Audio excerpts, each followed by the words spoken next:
Magandang araw, mga kapamilya. Handa na ba kayong masaksihan ang isang kwento na magpapabago sa inyong pananaw sa pamilya? Isang kwento ng sakripisyo, paninindigan, at isang pagbabagong magpapagulo sa inyong isipan.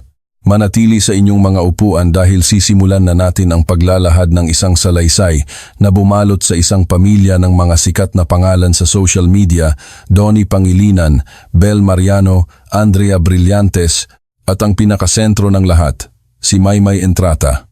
Hindi ito ang karaniwan ninyong kwento. Ito ay isang paglalakbay sa mga lihim at katotohanan na nagtatago sa likod ng mga ngiti at perpektong imahe. Nagsimula ang lahat sa isang madilim na gabi bago ang bagong taon.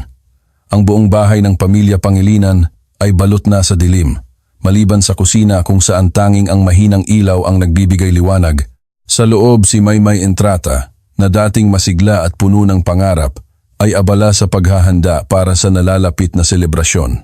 Ang kanyang mga kamay, na dati sanay sa paghawak ng mga makeup brushes at camera, ay ngayoy puno ng mga mantsa ng harina at mantika. 10 taon na siyang kasal kay Donnie Pangilinan, ang panganay na anak ng pamilya, at sa loob ng mga taong iyon, tila naging personal niyang katulong ang kanyang sarili sa tuwing may okasyon. Ang tawag ng kanyang biyenan, na si Aling Elena, ay isang senyales ng walang katapusang paggawa. Maymay, bukas ng 4:00 ng madaling araw, narito ka na. Marami tayong kailangan ihanda. Ang matigas na utos ni Aling Elena sa kabilang linya. Walang pagbati, walang pagtatanong kung kamusta. Tanging utos lang. Napabuntong hininga si Maymay. 10:00 na ng gabi at 6 na oras na lang bago siya kailangang magsimula ng walang katapusang paggawa. Pero, Nay, hindi po ba masyadong maaga? Pwede po bang sa umaga na lang ako dumating? Pilit niyang tanong, kahit alam niyang walang saysay. Wala ka namang pamilya na uuwian, di ba? Saan ka pa pupunta? Kung hindi mo kayang gawin ang mga gawaing bahay, bakit ka pa pumasok sa pamilyang ito? Ang bawat salita ay tumusok sa puso ni Maymay, lalo na nang banggitin ni Aling Elena ang kanyang yumaong mga magulang. Paulit-ulit, sa loob ng isang dekada, ito ang kanyang naririnig. Hindi pa natatapos ang kanyang upo, naputol na ang linya. Ganoon lagi si Aling Elena, mabilis, walang konsiderasyon. Naiiwan si Maymay na nakatitig sa dilim, ang kanyang mukha ay tila isang basag na salamin sa refleksyon ng screen ng telepono, pagod, malungkot, at walang lakas. Nang lumabas si Donnie, ang kanyang mukha'y nababalutan ng pag-aalala. Si inay na naman? Tanong niya. Nang makita ang anyo ng asawa, tumango lang si Maymay at bumuntong hininga si Donnie. Pasensya na, mahal. Alam kong mahirap, pero may emergency meeting ako sa kumpanya bukas. Hindi ako makakasama agad. Pilit nang umiti si Maymay. Ngunit sa kanyang isip, isa lang ang kanyang gustong isigaw. Hindi ako okay. Ni minsan ay hindi ako naging okay. Kinabukasan, 3:30 pa lang ng madaling araw, naroon na si Maymay sa pintuan ng bahay ng mga Pangilinan. Tahimik na binuksan ang pinto, si Aling Elena, na tila naghihintay lang, ay agad na sumalubong. Nandyan na lahat sa lababo. Simulan mo na, bilisan. Nang hindi man lang binibigyan ng tsansa si Maymay na magpahinga o kahit kumain, tila isang alipin, sumunod si Maymay sa kusina. Sa lababo, isang bundok ng gulay at sangkap ang naghihintay. Habang naglilinis, narinig niya ang mga yabag. Nagulat siya nang makita si Darren Espanto, ang bunsong kapatid ni Donnie na nakatayo sa pasilyo. Ate, bakit ka nag-iisa dito? Anong oras na ba? Nag-aalala ang tinig ni Darren. Ngunit bago pa makasagot si Maymay, hinila ni Aling Elena si Darren. Bakit ka gising na? Matulog ka pa. Huwag kang makialam sa trabaho ng ate mo. Nangingibabaw ang galit sa mga mata ni Aling Elena, kaya't walang nagawa si Darren kundi sumunod. Sa gitna ng lamig at katahimikan ng kusina, si Maymay ay nagpatuloy sa paggawa. Ang kanyang mga kamay ay halos manhid na sa lamig ng tubig. Ang matalim na tingin ni Aling Elena ay tila nakasubaybay sa bawat kilos niya. Oras ang lumipas, ang madaling araw ay naging umaga. 4:00, nagsimula na si Maymay sa pagluluto ng mga kakanin. Ang bawat pritong pagkain ay may kaakibat na sermon mula kay Aling Elena. Ang kapal, sayang ang mantika, sunog na, hindi mo man lang magawa ng maayos yan.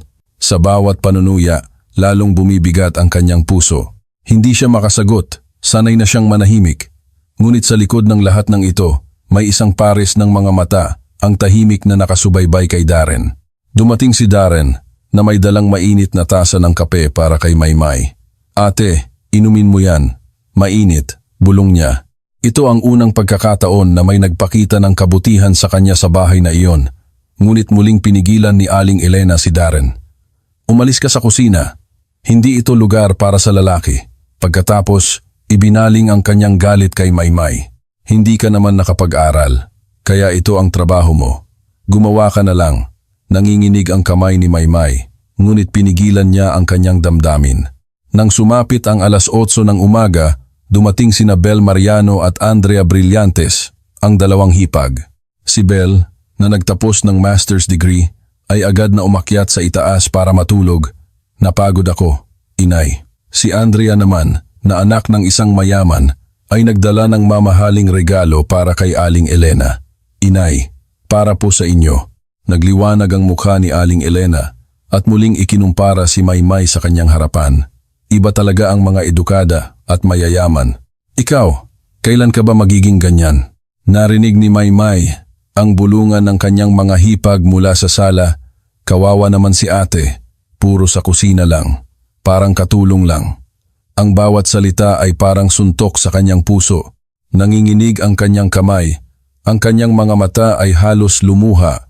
Sa sandaling iyon, nakita niya si Darren, ang kanyang kamaoy nakakuyom at may hawak na cellphone, tila nagtatala ng lahat. Nag-aalala siya para sa kanyang ate. Bumalik si Aling Elena sa kusina at tiningnan ang mga nakaprintong kakanin ni Maymay. Ang pangit ng kamay mo, halatang hindi nakapag-aral. Ang dami mong mancha, ang insulto ay direkta. Ngunit nanahimik si Maymay, sanay na sa ganoong pagtrato. Nang biglang, palihim na lumapit si Darren kay Maymay, may hawak na lumang pahayagan. Ate, lagyan ko ng papel ang sahig, madulas. Baka madulas ka, bulong niya, at inilatag ang mga pahayagan sa sahig na may mantika. Sa mga mata ni Darren, nakita ni Maymay ang pag-aalala at pasensya. Naluha siya, ngunit pilit nang umiti. Salamat bayaw. Sa gitna ng walang katapusang paggawa, dumating ang isang sandali na nagpabago sa lahat. Binuhat ni Maymay ang isang mabigat na kawali, at habang inililipat ito, nadulas siya. Hindi niya napansin ang bahaging walang papel sa sahig. Bumagsak siya, at isang malakas na tunog ng pagbali ang umalingaw-ngaw, ang kanyang bukong-bukong. Aray! Ngunit walang lumabas na sigaw mula sa kanyang bibig. Namutla ang kanyang mukha, at ang sakit ay kumalat sa kanyang buong katawan. Lumabas si Aling Elena, ngunit ang kanyang tingin ay nasa mga pagkaing nakakalat sa sahig, hindi sa kanyang manugang. Ang dami ng nasayang. Ano ba yan? Inay! Nasaktan po si ate, sigaw ni Darren, ngunit hindi pinansin ni Aling Elena. Huwag kang magkunwari, Maymay. Tumayo ka at tapusin ang handaan. Malas sa pamilya kung pupunta ka sa ospital tuwing pista. Hindi na nakapagtimpi si Darren. Habang nanginginig ang kanyang kamay, tinawagan niya si Donnie. Kuya, kailangan mo nang pumunta dito. Nasaktan si ate at ayaw siyang papuntahin ni inay sa ospital. Ngunit sa kabilang linya, ang tinig ni Bel, ang asawa ni Donnie, ang sumagot. Pagod ako, ikaw na ang bahala. Isang dagok sa puso ni Darren. Kahit ang asawa ng kapatid niya ay tinalikuran siya. Pilit na tumayo si Maymay. Ang kanyang bukong-bukong ay halos hindi na makilala. Nagpatuloy siya sa paghugas ng pinggan. Bawat galaw ay may kaakibat na sakit. Hindi na kaya ni Darren. Nagtago siya sa sulok at muling nag-text kay Donnie. Kuya, ngayon na. Hindi na kaya ni ate. Sobra ang sakit ng kanyang bukong-bukong. Ilang saglit lang, dumating ang reply ni Donnie. Paparating na ako. Ngunit hindi pa rin nawawala ang takot ni Darren. Nasaan na si kuya? Magtatagal ba si ate? Habang naghihintay, narinig niya si Aling Elena na itinapon ang isang lumang plaster kay Maymay. Ilagay mo yan, wala kang oras para magkunwari. Isang lumang plaster. Iyon lang ang ibinigay sa kanya sa kabila ng matinding sakit. Uminom si Maymay ng pain reliever na palihim na ibinigay ni Darren at inilagay ang ice pack sa kanyang bukong-bukong. Ngunit ang sakit ay patuloy na bumabalot sa kanya. Hindi nagtagal, nakita ni Darren na papalabas si Donnie sa pinto. May hawak na isang bag mula sa botika. Lumapit siya kay Maymay. Ate, inumin mo yan. Sinabi ko na kay kuya ang lahat.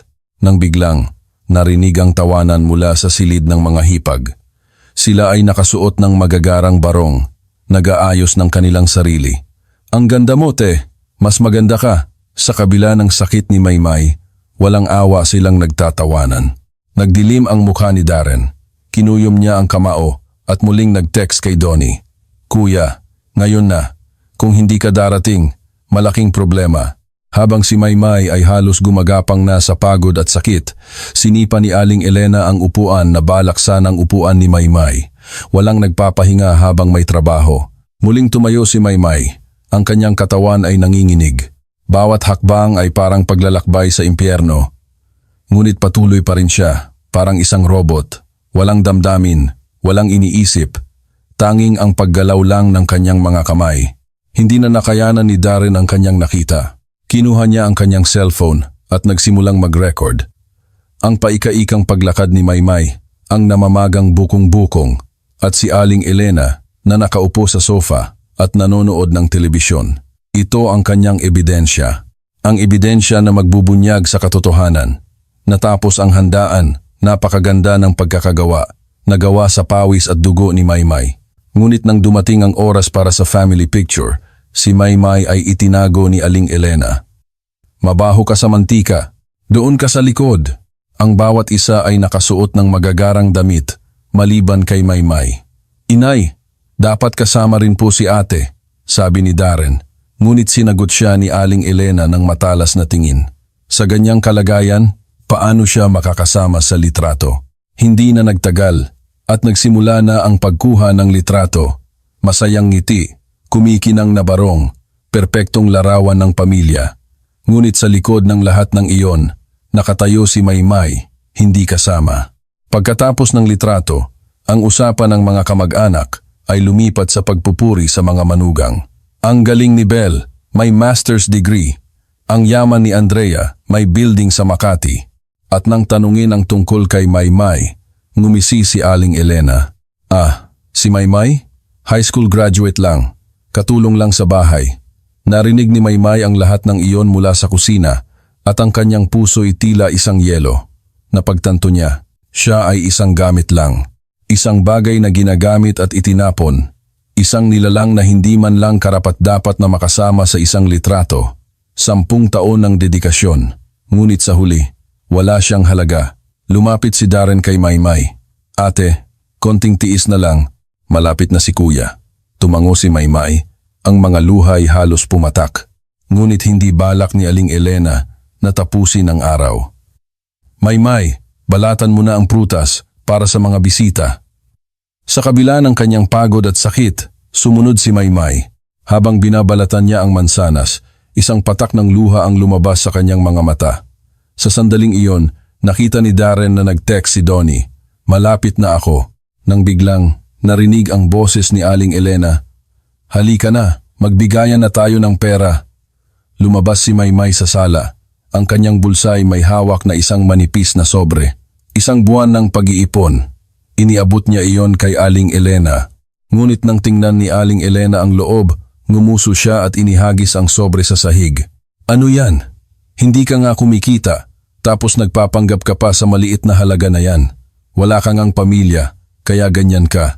Anong itinuro ng mga magulang mo? Sa pagbanggit ni Aling Elena sa kanyang yumaong magulang, isang bagay sa loob ni Maymay ang nabasag. Hindi na niya kaya. Sa sandaling iyon, Inay! Sobra na po kayo! Sigaw ni Darren, namumula sa galit. Ngunit ang kanyang sagot ay isang malakas na sampal mula kay Aling Elena. Paano ka mangangahas na sumagot sa iyong ina? Hindi nakasagot si Darren. Ang kanyang pisngi ay namumula. Nanginginig ang buong katawan ni Maymay. Kinuha niya ang kanyang cellphone at pinindot ang record button. Ang pagtawa ng mga hipag ay umalingaw-ngaw. Tingnan mo si ate. Umiiyak. Kaya siya palaging inaaway. Narinig ni Maymay ang lahat at napagtanto niya. Kailangan niyang tapusin ang lahat ng ito. Nang biglang, isang malakas na tunog ang umalingaw-ngaw sa pintuan. Bang! Nabukas ang pinto at nakatayo si Donnie. Humihingal. Ang kanyang mukha ay puno ng pawis. Ang kanyang tingin ay lumibot sa sala ang nakakalat na sobre, ang namumulang pisngi ni Darren at si Maymay na nanginginig sa sulok. Ano ang nangyari dito? Ang kanyang boses ay mabigat at malamig. Agad na nagyelo ang sala. Lumapit si Darren kay Kuya. Kuya, tingnan mo ang bukong-bukong ni ate. Mula pa kagabi ganyan na siya nagtatrabaho at ayaw siyang papuntahin ni inay sa ospital. Namutla ang mukha ni Donnie. Lumuhod siya sa harap ni Maymay at maingat na inangat ang laylayan ng pantalon ng kanyang asawa, ang kanyang hiningay na putol. Ang bukong-bukong ni Maymay ay namagana at kulay lila na parang isang bulok na prutas. Ano ito, inay? Ang kanyang boses ay mas malamig kaysa sa yelo. Nagulat si Aling Elena. Siya ang nadulas, malas sa pamilya kung pupunta sa ospital tuwing pista. Ngunit hindi sumagot si Donnie. Tiningnan lang niya si Aling Elena. Ang kanyang mga matay puno ng galit nang biglang lumapit si Darren, may hawak na cellphone. Kuya, tingnan mo ito. Ang video ay nagplay at umalingaw-ngaw ang boses ni Aling Elena. Hindi ka nakapag-aral, kaya ganyan ka. At ang tawanan ng mga hipag. Katulong lang si ate. Napanood ni Donnie ang lahat. Ang kanyang mukha'y walang ekspresyon, tanging galit lang. Ang lahat ng kanyang pinagkakatiwalaan ang kanyang ina. Ang kanyang mga hipag lahat sila'y nagpakita ng kanilang tunay na pagkatao. Dahan-dahang tumayo si Donnie at hinawakan ng mahigpit ang nanginginig na kamay ni Maymay. Maymay. Sa isang salita na iyon, gumuho si Maymay. Ang lahat ng luha na matagal niyang pinipigilan ay bumuhos. Niyakap niya si Donnie, ang kanyang mga balikat ay nanginginig sa pag-iyak. Mahal, nahirapan ka, di ba? Pasensya na ako, bulong ni Donnie. Hindi makasagot si Maymay, umiyak lang siya. Ang 10 taon ng pighati ay lumabas sa kanyang mga luha. Maingat na pinaupo ni Donnie si Maymay at inilagay ang isang upuan para sa kanyang namamagang bukong-bukong. Pagkatapos, tumalikod siya. Tiningnan niya ang lahat ng tao sa sala, Aling Elena, ang kanyang asawa, Belle, Andrea, ang mga kamag-anak. Walang sino man ang nakatagpo ng kanyang tingin. Mga tao ba kayo? Ang kanyang boses ay mabigat. Nababali ang bukong-bukong ng asawa ko, tapos nagtatawanan kayo? Ayaw niyo siyang papuntahin sa ospital at pinagtatrabaho lang? Tao ba ang gumagawa niyan? Walang sumagot. Lumapit si Donnie sa handaan. Isa-isa niyang tiningnan ang mga pagkain. Ang mga pagkaing ito na inihanda ng asawa ko habang nababali ang kanyang bukong-bukong. Tumataas ang boses ni Donnie. Kinakain niyo pa ba? Ang kanyang sigaw ay umalingaw-ngaw sa bahay. Nang biglang tumayo ang biyenan, may hawak na baston. Bata, paano ka mangangahas na sumigaw? Ngunit mas mabilis si Donnie. Inagaw niya ang baston at inihagis sa dingding. Itay, pareho lang kayo. Sa loob ng 10 taon, hindi niyo ba nakita na namamatay ang inyong manugang? Walang masabi ang biyenan. Muling humarap si Donnie sa handaan. Hinawakan niya ng mahigpit ang mesa. Ang kanyang mga ugat ay lumabas sa kanyang kamay. Alam niyo ba kung ano ang mga pagkaing ito? Ito ang luha ng dugo ng asawa ko. At sa isang malakas na galaw, itinapon niya ang mesa. Bang! Kumalat ang pagkain sa lahat ng direksyon, nabasag ang mga pinggan. Nagtago ang mga hipag sa sulok, sumisigaw. Baliw ka na ba? Sigaw ni Aling Elena. Oo, baliw na ako. Dahil sa loob ng 10 taon, hindi ko alam na namamatay ang asawa ko. Baliw ako dahil hindi ko alam iyon. Nagulat si Aling Elena sa mukha ng kanyang anak. Tiningnan ni Donnie ang mga nakakalat na pagkain. Hindi ito pagkain. Ito ang luha ng dugo ng asawa ko. Kinakain niyo ang luha ng dugo ng tao. Lumapit si Darren kay Kuya. Inay! Ako rin. Nahihiya na akong maging bahagi ng pamilyang ito. Hinding-hindi ko makakalimutan ang nangyari ngayon. Nagulo ang mukha ni Aling Elena. Tinalikuran siya ng 2 anak. Tiningnan ni Donnie ang mga hipag. Pareho lang kayo. Nakita ko ang panunuya niyo sa asawa ko. Kailangan niyo ring danasin iyan para matuto kayo. Walang nasabi ang mga hipag. Ang sala ay naging magulo. At sa gitna ng lahat, nakatayo si Donnie. Ang mga matatanda ay nanginginig sa takot. Tumalikod si Donnie, nakita niya si Maymay na umiiyak sa upuan. Oras na para ilabas siya sa impyernong ito. May inilabas si Donnie mula sa kanyang bulsa. Isang tumpok ng dokumento. Inihagis niya iyon sa mesa.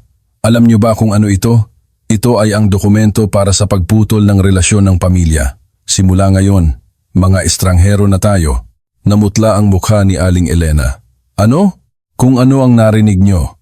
Kung ganoon kayo katindi magpahalaga sa edukasyon at yaman, magpakasaya kayo sa isa't isa. Aalis na kami sa impyernong ito. Bumalik si Donnie kay Maymay at lumuhod. Mahal, tara na. Hindi mo na kailangang bumalik dito. Nang biglang, tumakbo si Aling Elena at hinawakan ang braso ni Maymay. Saan ka pupunta? Pista ngayon. Ngunit marahas na itinulak ni Donnie si Aling Elena. Kapag hinawakan mo pa ang asawa ko, pupunta ako kaagad sa istasyon ng pulisya, dala ang video at recording ni Darren. Ire-report ko kayo sa domestic violence. Nagulo ang mukha ni Aling Elena, natalo siya. Maingat na binuhat ni Donnie si Maymay, parang isang prinsesa. Mahal, hawakan mo. Ikinawit ni Maymay ang kanyang braso sa leeg ni Donnie, ang init ng kanyang katawan. Ito ang unang init na naramdaman niya sa loob ng 10 taon. Lumabas si Darren na may dalang bag ni Maymay, ang kanyang mga gamit. Nang biglang, lumapit ang mga hipag, nanginginig. Ate, pasensya na po, sobra po kami. Ngunit tumalikod si Donnie, ang kanyang mukha'y puno ng paghamak. Masyado nang huli. Lumakad si Donnie patungo sa pintuan at huminto sa harap ni Darren. Darren, salamat. Dahil sa iyo, nailigtas ko ang asawa ko. Tumango si Darren, umiiyak. Kuya, alagaan mo si ate. Dalhin mo siya sa ospital. Binuksan ni Donnie ang pinto. Pumasok ang malamig na hangin, ngunit para kay Maymay, ito ang pinakasariwang hangin sa mundo. Nang sumara ang pinto, naramdaman ni Maymay na naputol ang mabigat na kadena na pumipigil sa kanya sa loob ng 10 taon. Kalayaan, maingat na pinaupo ni Donnie si Maymay sa sasakyan. Pupunta tayo sa ospital, kaunting tiis na lang. Hinawakan niya ang kamay ni Maymay at hinalikan. Muling lumuha si Maymay, ngunit sa pagkakataong ito, luha ng kalayaan, umandar ang sasakyan. Sa likuran, narinig ang pag-iyak ni Aling Elena. Donnie, huwag kang umalis. Mali ako. Ngunit hindi lumingon si Donnie. Ang kanyang mga matay nakatingin lang sa unahan, sa daan patungo sa emergency room. Tiningnan ni Maymay ang tanawin na dumadaan, hanggang sa tuluyang nawala ang pag-iyak ni Aling Elena at napagtanto niya. Tapos na. Ang sasakyan ni Donnie ay nagmamaneho ng walang pag-aalinlangan, palayo sa impyerno, patungo sa isang bagong buhay. Matagumpay ang operasyon. Kung natagalan pa ng kaunti, maaaring may permanenteng pinsala, sabi ng doktor. Kinilabutan si Maymay. Sa loob ng 2 buwan na ginugol niya sa ospital, hindi lumisan si Donnie sa kanyang tabi. Nagdala ng almusal bago pumasok sa trabaho at nanatili hanggang gabi. Minasahin niya ang kanyang bukong-bukong, tinulungan sa rehabilitasyon at hinawakan ang kanyang kamay. Mahal, pasensya na. Sana nalaman ko agad. Paulit-ulit na sabi ni Donnie. Hindi po, ikaw ang nagligtas sa akin, sagot ni Maymay. Pagkatapos lumabas sa ospital, pinutol ni Donnie ang lahat ng koneksyon sa pamilya ng biyenan. Hindi niya sinasagot ang mga tawag o text ni Aling Elena. Huwag mo na silang intindihin. Buhayin mo lang ang buhay mo, sabi ni Donnie kay Maymay. Ang mga salitang iyon ang nagbigay ng bagong pag-asa kay Maymay. Matagal na niyang pinangarap ang pumasok sa kolehiyo. Isang araw, tumawag si Darren. Nag-aalala ang boses niya. Ate, pasensya na po talaga. Ako rin ang may kasalanan sa lahat ng nangyari sa inyo. Hindi sinisi ni Maymay si Darren. Sa halip, nagpasalamat siya. Kung hindi dahil kay Darren, wala sanang nalaman si Donnie. Patuloy na tumawag si Darren, nagpadala ng impormasyon sa kolehiyo at GED. Siya lang ang nag-iisang koneksyon niya sa pamilya ng biyenan. Nagsimulang mag-aral si Maymay. Mula umaga hanggang gabi, nagsusunog siya ng kilay. Sa loob ng 10 taon, hindi niya nahawakan ang pag-aaral, ngunit hindi siya sumuko. Si Donnie ay palaging nasa tabi niya para magbigay ng suporta. At pagkatapos ng 1 taon, pumasa si Maymay sa GED at tinanggap sa kolehiyo. Congrats, mahal, ang galing mo, naluha si Donnie at umiyak din si Maymay, luha ng kagalakan. Sa bagong taon na iyon, sa unang pagkakataon, naglakbay sila sa Boracay. Sa halip na magluto, nag-enjoy sila sa beach, kumain ng masasarap na pagkain at natulog ng mahaba. Ito pala ang pista, sabi ni Maymay. Oo, at ganito na tayo palagi, sagot ni Donnie. Samantala, kumalat ang balita na gumuho ang pamilya ng biyenan. Nag-away-away ang mga hipag sa mga gawain sa pista at nagulo ang kanilang family gathering. Ngunit wala nang naramdaman si Maymay. Wala na siyang pakialam. Sa araw ng kanyang pagpasok sa kolehiyo, dumating si Donnie na may dalang malaking bouquet ng rosas. Congrats, Maymay, the college student. Salamat, mahal. Hinawakan ni Donnie ang kanyang kamay. Salamat sa pagiging asawa ko. Magkasama tayo hanggang sa huli. Naramdaman ni Maymay na napuno ng damdamin ang kanyang puso at naaalala niya ang isang taon na ang nakalipas ang nabuwal na handaan at si Donnie na nagdala sa kanya palabas. Dahil sa araw na iyon, nagkaroon siya ng ngayong araw. Ang nabuwal na handaan ang nagtuwid ng kanyang buhay. Naisip ni Maymay habang naglalakad sa campus. Ang tunay na pamilya ay hindi sa dugo, kundi sa puso. Ang nagpoprotekta sa iyo ang tunay na pamilya. Isang maliwanag na kinabukasan ang naghihintay kay Maymay. Wala nang label na high school graduate o katulong sa kusina. Nandoon lang si Maymay, isang kagalang-galang na estudyante sa kolehiyo na handang harapin ang kanyang maliwanag na bukas.